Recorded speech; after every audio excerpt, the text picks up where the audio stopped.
How to improve your VO2 max. VO2 max is the single biggest predictor of how long you live. And this is probably the biggest change that I have made in the last 2 years for my overall health. Nothing even comes close when you look at the mortality data around VO2 max. So let's take two people. One person is in the bottom 25% of fitness and VO2 max for their age. The other is in the top 2.5%. So you're comparing the bottom quartile to the elite range. The person who is in the bottom 25% has a 400% chance of death, higher chance of death at any time, which is basically defined as all-cause mortality. That is crazy.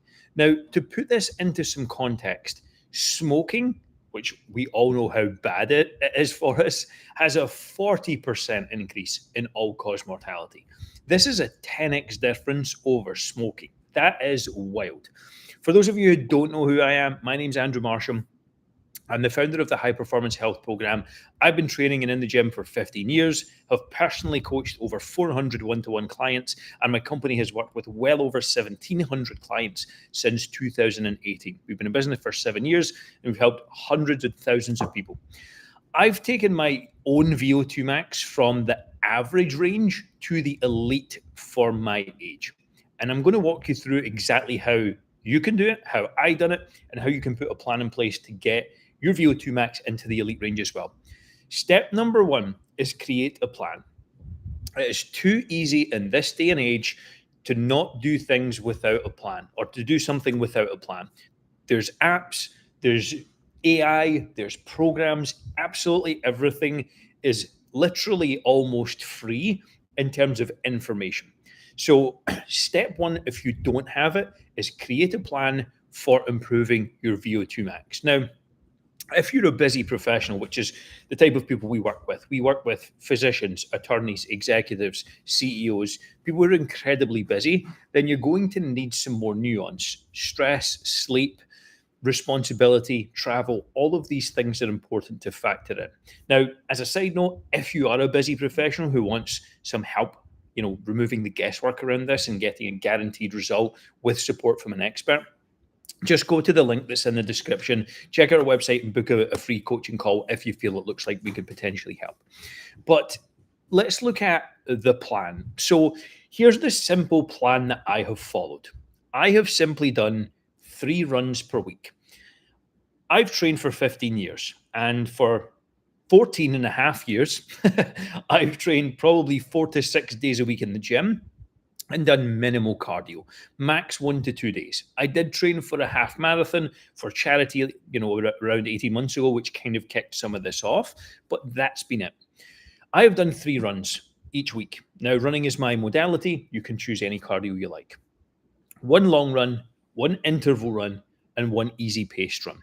They get harder and faster each block I go through, but I don't have a lot of time. So I set the distance goal for me at 10K. So my race is 10K. And all I have done is I have picked out 3 days and picked out 3 strength days. So 3 strength days, 3 running days. That's the change I've made for the first time in 15 years in the last 6 months. I dropped the 3 days of strength training and included 3 days of running. And I just simply repeat a 12-week block. So I set my race pace at 10K. I do my interval run on a Tuesday. I do my easy run on a Thursday. And I do my long run on the weekend when I have more time. That's it. Now, I have just improved the times over the course of the last 6 to 9 months. I'm going into my 3rd cycle. So on cycle 2, each plan is a 12-week program. And I just kept the distance the same. My longest run, I think, is about 17 kilometers, which is, I think, about 13 or 14 miles. So it's nothing, no, it's not that high. 17 kilometers must be like 10, 11 miles, maybe, 11, 12. Because 13 is a half marathon and it's not a half marathon, but who cares? So my longest run was 17K, about 11, let's say 11 or 12 miles. My average run is about 10K.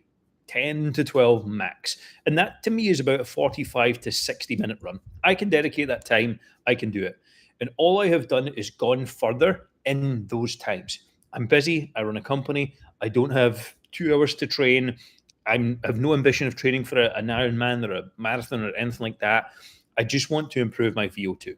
Now, if you're a busy professional who struggles to even do, let's say, 3 days per week, then choose two, but go with the more difficult sessions. So I would start with a longer run and I would start with an interval style run. Now, I'm using the word run here. Let's say cardio session.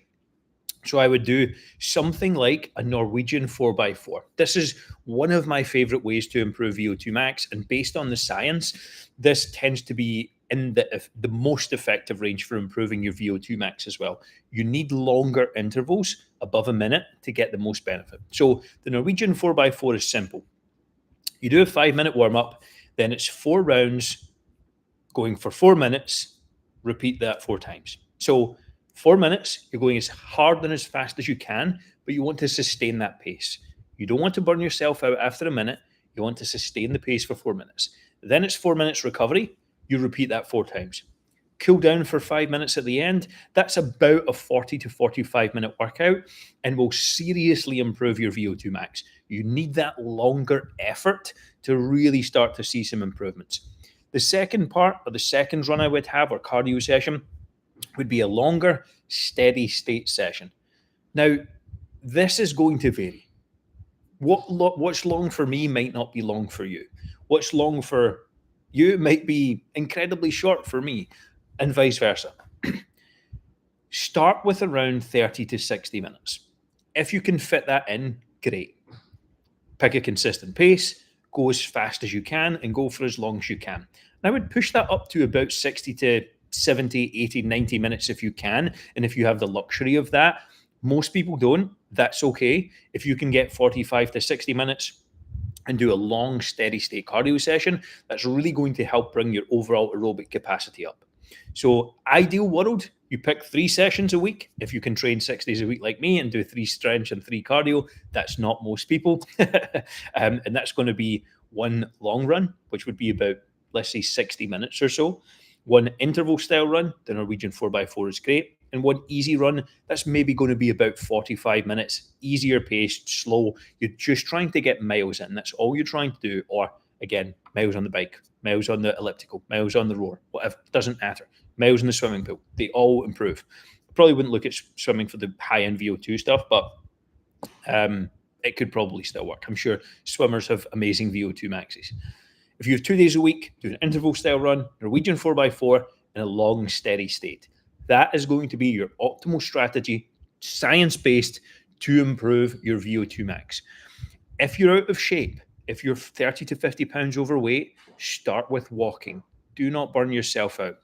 Start with walking, improve your fitness levels, do some strength training, get your body weight down, and then you can improve your VO2 max. Improving my VO2 max is going to be a multi-year goal.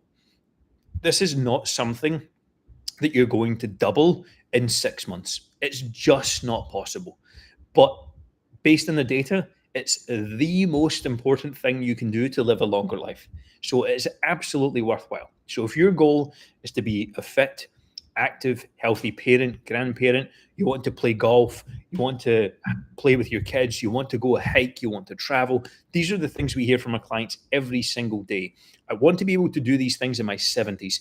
I've spent all this time building a career. I've spent all this time building my business. I do not want to get to retirement and not have the ability to do things. If you're in that boat, focus on VO2 max. It has to become a part of your training.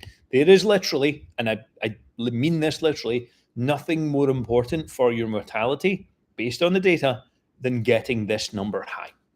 And our goal for everyone is not just to get you into the elite range, but to get you into the elite range for someone 2 decades younger.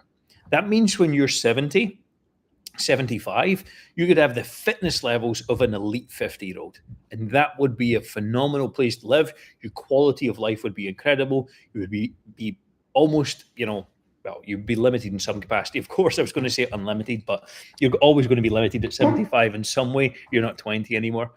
But you're going to be living life with very little limitations. And that, to me, is worth fighting for. If you're a busy professional, executive, CEO, physician, attorney who needs help, wants structure, guidance, accountability, and support, and a personalized program to really help you lose fat, build strength, improve VO2 max, and get healthy long term, then just go to the link that's in the description, or you can head over to my LinkedIn, just type my name in, Andrew Marsham, reach out, send me a DM, speak there.